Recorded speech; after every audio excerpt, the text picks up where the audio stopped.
से। अब वो वियोग कैसा हो।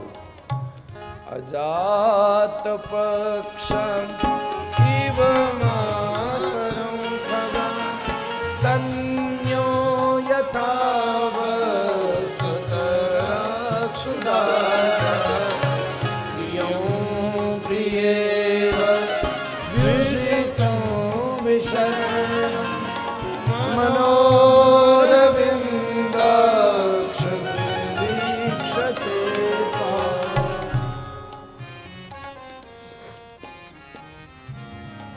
महाराज, ये तीनों बराबर की तीन स्थिति है बंधु। दुनिया में प्रेम को व्यक्त करना ही सबसे कठिन होता है।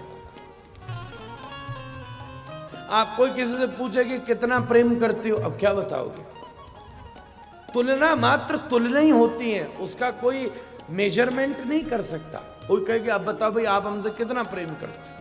ठाकुर जी अब आपसे पूछ लें कि आप तू भैया मोते कितना प्रेम करे, बता, क्या जवाब दोगे? वो प्रेम करें महाराज ये बढ़िया, अपनी जी जान से ज्यादा करें, बोले ठीक है ये तो देखेंगे टाइम पे। और कहा करें कोई आका कोई अनुमान नहीं है। बड़ी से बड़ी उपमा भी धरी रह जाती है, क्योंकि प्रेम वर्णन से ज्यादा स्पंदन का विषय है। जिससे होता है उसके मन में अपने आप घट जाता है। वो बिल्कुल स्वरूप रहित है, निराकार है। प्रेम का कोई आकार नहीं हो सकता, निराकार है। अनुभव तक उसका आभास होता है। अब बताओ, फिर भी प्रयत्न करता है। तो पक्षी का उदाहरण दिया, घोंसले में बैठे हुए। फिर गौशाला का उदाहरण दिया, बछड़े का।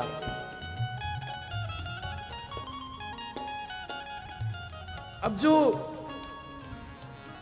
चिड़िया होती है ना, वो पक्षी से ज्यादा अंडे से प्रेम करती है। जो अंडा देने वाले पक्षी होते हैं ना, वो उसको सजा के रखते हो। जब बच्चा में तो निकल या में, थोड़े बड़े हो जा में, निकल जा में, तो उनका मुंह उनसे ज्यादा कम हो जाता है। ये तो पशु वैज्ञानिक भी अच्छी तरह जानते हैं, ऐसे किसी आदमी ने हमको बताई। तो जो अजात पक्षा का संदर्भ है वो शुद्ध सकामीय प्रेम का स्वरूप है। और जो गौशाला वाली बात कही है, बछड़ा वाली बात, वो दुपक्षीय है। क्योंकि बछड़े में बड़ी तरंग आती है जब वो भूखा होता है, और जब उसका पेट भर जाता है तो वो उसकी में उत्साह समाप्त होता है, पर प्रेम समाप्त नहीं होता है। मैया गैया अभी भी उसको चाटती है, वो अभी भी उसी के पास बैठता है। यहां उत्साह की शांतता है मात्र, प्रीति की समाप्ति नहीं है। गैया धरने वाले जानते होंगे, हमारी भी गौशाला है। अभी याद दिना ये कथा प्रारंभ भई है, वही दिना एक श्याम सुंदर पधारे हैं, वही दिन आप श्याम सुंदर पधारे, लाला पधारा एक महाराज, हम वहीं सब थे, वही के पास पड़ा हुआ है वो। और गैया भी वही देख रही है, और वो भी गैया को देख रहा है। हाँ, जब बाहर गई हो तो उस समय बड़ा फुदकता है कि भाई दूध मिले, आए तो बड़ा, जब पेट भर जाए तो उत्साह की समाप्ति होती है, प्रीति की समाप्ति नहीं होती। एक ये चीज है, हमारे जीवन में भक्ति मार्ग पे चलते हुए जिन जिन वस्तुओं की आवश्यकता है, जब जब वो आभास होता रहे तो उत्साह बना रहता है, नहीं तो उत्साह की समाप्ति हो जाती है। और तीसरा संदर्भ शुद्ध निष्काम भक्ति का स्वरूप है, क्योंकि वहां वस्तु की प्रधानता नहीं है, संग की प्रधानता है। प्रियम प्रियेव विषितम विषयणा। अच्छा गुरुजी, यहां कई सारे लोग पति पत्नी को भाव भी प्रकट करते हैं, पर यहां प्रिया शब्द का प्रयोग है, पत्नी शब्द का प्रयोग नहीं है। पत्नी होना अलग उपलब्धि है, पति होना अलग उपलब्धि है, पर प्रिया होना उससे विशुद्ध अलग उपलब्धि है। प्रेम शाश्वत संबंध का स्वरूप है, वो कहीं भी घटे। प्रिया प्रियस्या प्रतिरूढ़ मूर्तया, वहां भी कहा रास में प्रियम प्रियेव विषितम विषण्णा, यहां भी कहा है। दो प्रेमियों के मध्य, वो प्रेम गुरु शिष्य के मध्य का भी है, वो प्रेम किसी दो भाइयों के मध्य का भी है, दो भाई बहनों के मध्य का भी है, किसी भी संदर्भ में प्रेम संबंध नहीं है, प्रेम भाव है। उसके बाद संबंध प्रकट होता है। ध्यान से सुनना। प्रियम प्रियेव विषितम विषण्णा, जैसे दो प्रियों के मध्य एक दूसरे के प्रति सतत आकर्षण बना रहता है, मतलब वो प्रीति जिसमें उत्साह सदैव रहे। रूप गोस्वामी ऐसी भक्ति की चर्चा करते हैं। उत्साहं निश्चयात् धैर्यात् तत्तत् कर्म प्रवर्तनात् संगत्यागात् सतो वृत्ति षड्भिर्भक्ति प्रसिद्ध्यति। और दूसरी तरफ महाराज, अत्याहार प्रयासस्य प्रजल्पो नियमाग्रह जनसंज्ञश्च लौल्यश्च षड्भिर्भक्ति विनश्यति। उपदेशामृत। दो प्रियों के मध्य यहां तो उत्साह समाप्ति नहीं होता, यहां तो कोई तैर ही नहीं पाता, यहां तो सुखी डूबने का होता है। वो दो लाइनें बहुत अच्छी गाई जाती हैं। प्रेम नगर मत जा मुसाफिर, प्रेम नगर मत जा, प्रेम नगर मत जा मुसाफिर, प्रेम नगर मत जा।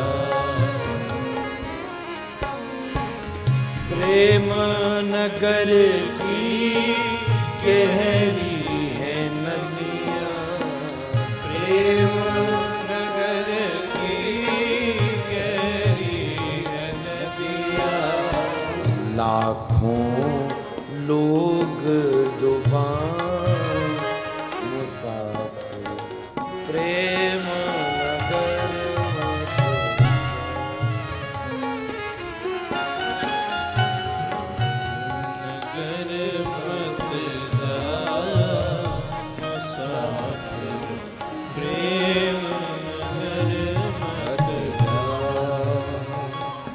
प्रियम प्रियेव विषितम विषण्णा मनोरविंदाक्ष दुदीक्षते। हे अरविंदाक्ष, वाह उच्चारण ही बदल दिया। हे कमल नयन, नमः पंकज नाभाय, नमः पंकज मालिने, नमः पंकज नेत्राय, नमस्ते पंकजांग्रहे। निर्विकार नयन, निष्काम नयन। भगवान के प्रत्येक अंग की तुलना कमल से होती है, क्योंकि कमल ब्रह्मा जी की सृष्टि में नहीं आता। ब्रह्मा जी ने कमल नहीं बनाया, कमल ने ब्रह्मा जी बनाए। मतलब भगवान का जो स्वरूप है वो प्रकृति के अनुरूप नहीं है, प्रकृति के बंधन में नहीं है, माया के बंधन में नहीं है। वो ऐसा दिखते हुए भी प्रकृति परे है, इंद्रियातीत है। इसमें रस भी है, साहित्य भी है, तो तत्व भी है। अरविंदाक्ष, मैं भी आपको ऐसी उत्कंठा से चाहूं। आप हो तो सही मेरे पास ही हो। परमात्मा के रूप से वो सबके हृदय में बैठा है, ब्रह्म के रूप से वो सार्वभौम बैठा है। गोपी कहती है मुझे मालूम है कि आप कहां हो।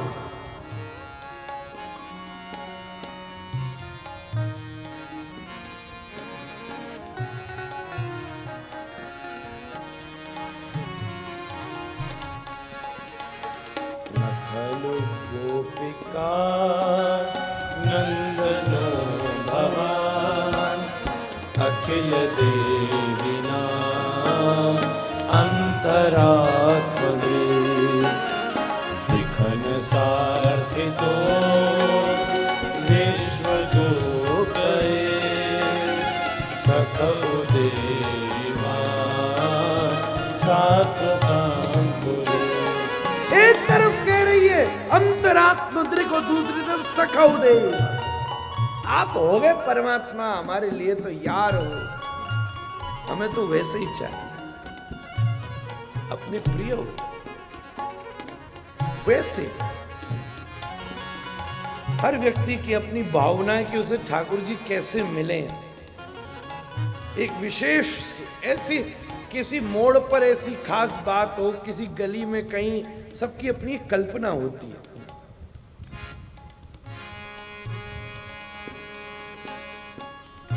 मंगलमय भाव रखता है, उसी प्रकार मैं आपको चाहूं। अंतिम श्लोक कहता है, ममोत्तम श्लोक जनेषु संसार चक्रे भ्रमत स्वकर्मभिः तन्माययात्मा मजदार्ये स्वसक्तचित्त।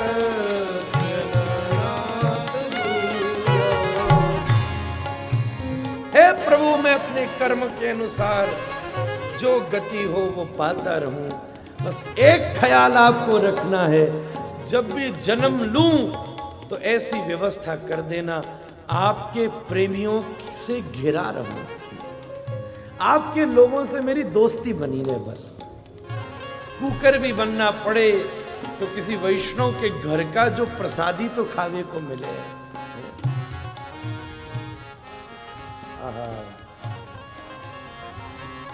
कई लोग सोच रहे होंगे आज तो महाराज जी खूब गा रहे हैं, 3 दिन तो कुछ किया नहीं।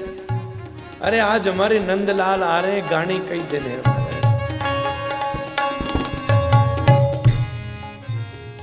आपका स्मरण बना रहे, तभी किसी भक्त ने सुंदर बात कही, तेरे संग में रहेंगे मेरे गोपाल, तेरे संग में रहेंगे प्यारे गोपाल, तेरे संग में रहेंगे राधा रमण लाल, तेरे संग में रहेंगे राधा रमण लाल, ओ राधा रमण लाल, राधा रमण लाल, राधा रमण लाल, राधा रमण लाल, राधा रमण लाल, राधा रमण लाल, राधा रमण लाल, रमण लाल, तेरे संग में रहेंगे राधा रमण लाल। संग में रहेंगे राधा रमण लाल। अब कह रहा है बार बार जो भी हो मैं आपसे जुड़ा ना हूं, तो अगली लाइन पे ध्यान दीजिएगा, तुम चंदन बनो मैं पानी बनो, तुम चंदन बनो मैं पानी बनूं, तुम चंदन बनो मैं पानी बनो, तुम चंदन बनो मैं पानी बनूं, मस्तक पर मिलेंगे राधा रमण लाल। मस्तक पर मिलेंगे राधा रमण लाल। ममुत्तम श्लोक जनेषु सख्यम संसार चक्रे भ्रमत स्वकर्म भी तन्माययात्मात्मजदार गेहे स्वासक्त चित्तस्य ननात भूया। क्या कही बात,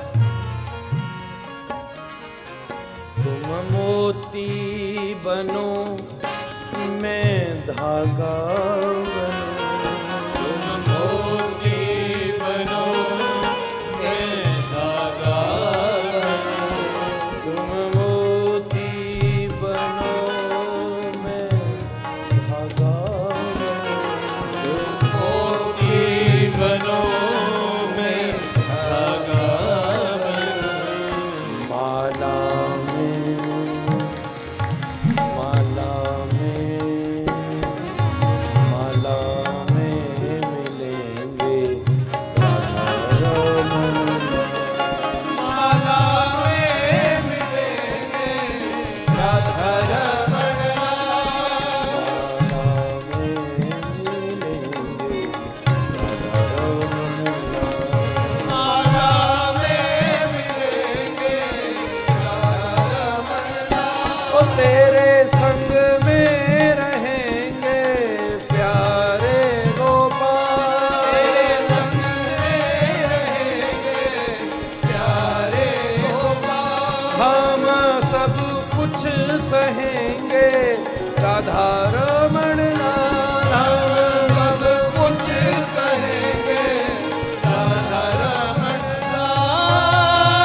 स्तुति तो गाकर ही कही जाती है।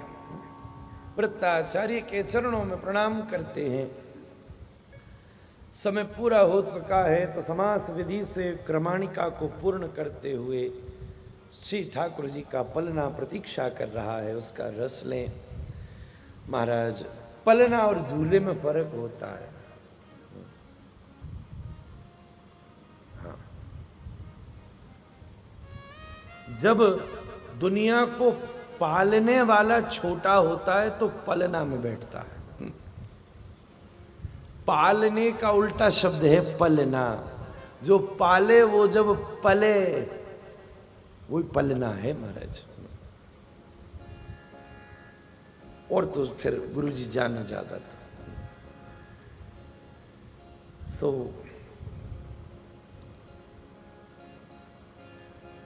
मंगल में भाव से वृत्ताचार्य के प्रसंग को प्रणिपात प्रस्तुत करते हैं। अगले क्रम में सप्तम स्कंद में श्री भक्तराज प्रहलाद के प्रसंग का मंगल में प्रवेश होता है, जिसने अपनी दृढ़ता के भरोसे स्तंभ को विदीर्ण करके श्री नृसिंह भगवान की मंगल में प्राप्ति करी। करुणार्ध के स्वरूप है नरहरि, वात्सल्यता की प्रतिमूर्ति है नरहरि।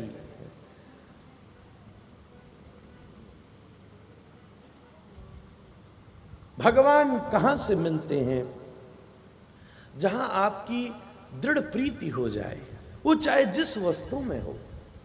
श्रद्धा ही भगवत प्राप्ति की अनुक्रमाणिका को प्रारंभ करती है। भक्ति की समाप्ति भगवत प्राप्ति नहीं है, भक्ति की समाप्ति भगवत प्रीति प्राप्ति है। आदौ श्रद्धा से शुरू होकर प्रेमाभ्युदंजति तक पहुंचती है। ये नहीं लिखा कि श्रद्धा भगवान को खड़ा कर देगी, श्रद्धा भगवत प्रेम को खड़ा कर देगी। और जब प्रेमी चलता है तो भगवान आगे नहीं चलते, पीछे पीछे चलते। ठाकुर जी पीछे पीछे चलते, वो जहां चलता है वहीं पहुंचते। श्री प्रहलाद जी स्तंभ से भगवत प्राप्ति करते हैं। श्री नृसिंह भगवान के आंखों से जर्जर आंसू बहते। क्षंतव्य मंग यदि में समय विलंब्यम, मुझे आने में देर हो गई हो तो लाला मुझे माफ कर दो। श्री प्रहलाद जी की स्तुति भागवत का सार है, तत्व है। इसने बता दिया है कि ये बच्चा बच्चा नहीं था, महाभागवत था, परम भागवत था।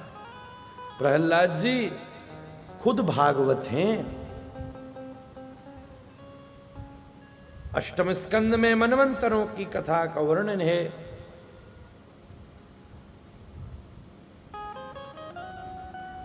चौथे मनवंतर में भगवान हरि अवतार लेकर गज को ग्राह के आक्रमण से मुक्त करते हैं। जैसे ही गजग्राह के चरण पकड़ लेता है, दोनों में युद्ध चलता है। ये युद्ध जीव का श्वास का बाहर आना ही मगर का अंदर ले जाना है, श्वास का भीतर आना ही हाथी का बाहर खींच लाना है। पहले व्यक्ति स्वबल लगाता है और जब स्वबल समाप्त होता है तब स्वजन बल लगाता है। और जब स्वजन बल भी काम नहीं देता, बूढ़ा हुआ, गात्रम संकुचितम गतिर विगलिता भ्रष्टाच दंता, ऐसी स्थिति में फिर देव बल लगाता है। हे गणपति मुझे बचाओ, हे मां मुझे बचाओ। दर दर को भीख मांगता है। लक्ष्मी कमल फेंकती हैं, कमल इसकी सूंड से टकराता है। तब यत कश्यनेशो बलिनोन्तकोरगात् प्रचंड वेगा धवतावतो प्रशुम भीतम प्रपन्नम परिपातियत भयान मृत्यु प्रधावत पूर्णम त्वमेमहि। पाहि माम श्रीहरि पुकारता है। भगवान अवस्थित होकर इसे विनिर्मुक्त करते हैं। गज को, ग्राह को सालोक्यता दे देते हैं और गज को सामीप्यता दे देते हैं। आनुकूल्येन भक्ति प्रातिकूल्येन मुक्ति। इस दरबार के यही दो सौदे हैं। कृष्ण से दुश्मनी भी करके आओगे तो मुक्ति तो मिल ही जाएगी, और दोस्ती कर ली तो फिर पराभक्ति की प्राप्ति हो जाएगी। प्रातिकूल्येन मुक्ति आनुकूल्येन भक्ति। समुद्र मंथन का मंगलमय वर्णन हुआ, जिसमें देवता और दैत्यों ने मंदराचल को मथनी और वासुकी को नेति बनाकर महाराज आधार में भगवान कच्छप विराजमान है। पृष्ठे ब्राह्म्य दमंद मंदर गिरी गावाग्र कंडूयनाम निद्रालोपहता कृते भगवत श्वासानिलापान्तुव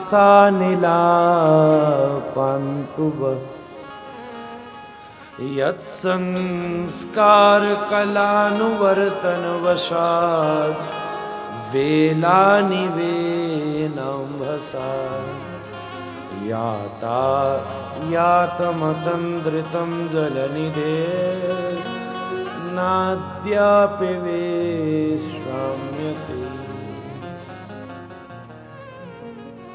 जो सोते सोते भी काम कर जाए वही हरि है।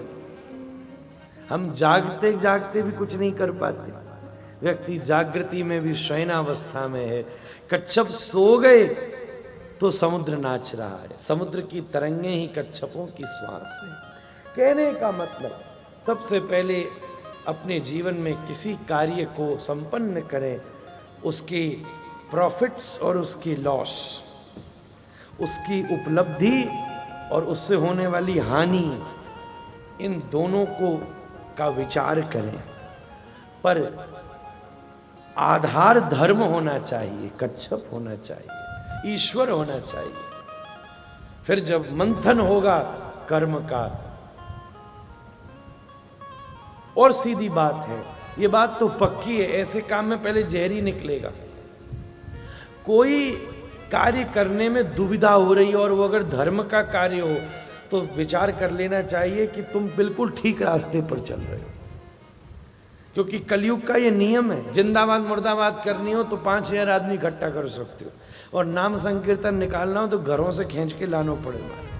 अभी यहाँ महफिल लग रही हो, गजलें हो रही हो, तो फिर देखो, और यहाँ कथा है रही है तो सबरो द्वार खोल दो, बाकी बाद भी लोग सोते ही रहे। अच्छा, मदरालय खोलनी हो 10 मिनट लगे, मंदिर बनाना हो 10-10 साल लग जाए वो करें। ये इसको स्वरूप है।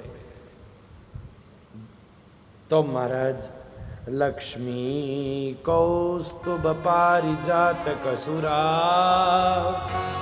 धन्वंतरेश चंद्रमा धेनु कामदुघा सुरेश्वर गजो रंभा च देवांगना अश्व सप्तमुखो विषम हरिधनु शंखोमृतम शंभुदे रत्ना नीति चतुर्दश प्रतिदिनो कुर्वन्तु नो मंगलम।